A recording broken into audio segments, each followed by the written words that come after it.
വിശുദ്ധ ലൂക്ക എഴുതിയ സുവിശേഷം അധ്യായം 10 വാക്യങ്ങൾ 33 മുതൽ 37 വരെ.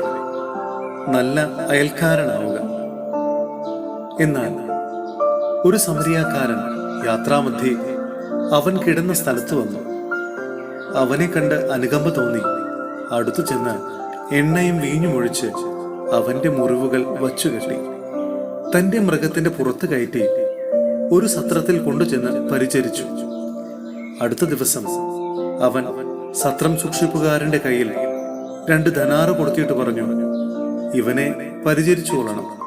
കൂടുതൽ എന്തെങ്കിലും ചെലവാകുന്നെങ്കിൽ ഞാൻ തിരിച്ചു വരുമ്പോൾ തന്നുകൊള്ളാം.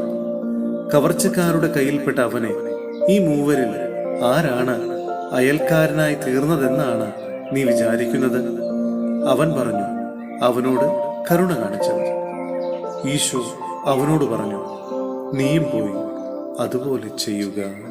സഹോദരരെ, വിശുദ്ധ പൗലോസ്ലീഹ കൊറിന്ത്യോസിലെ സഭയ്ക്ക് എഴുതിയ 2-ാം ലേഖനം അധ്യായം 9 വാക്യങ്ങൾ 10 മുതൽ 15 വരെ. സേവനത്തിന്റെ ശുശ്രൂഷ.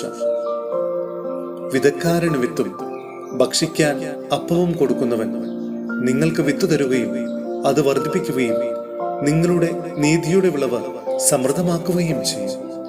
നിങ്ങൾ ഉദാരശീലരാകേണ്ടതിന് ദൈവം നിങ്ങളെ എല്ലാവിധത്തിലും സമ്പന്നരാക്കുകയും അത് ഞങ്ങളിലൂടെ ദൈവത്തിന് കൃതജ്ഞതാ സ്തോത്രമായി പരിണമിക്കുകയും ചെയ്യും.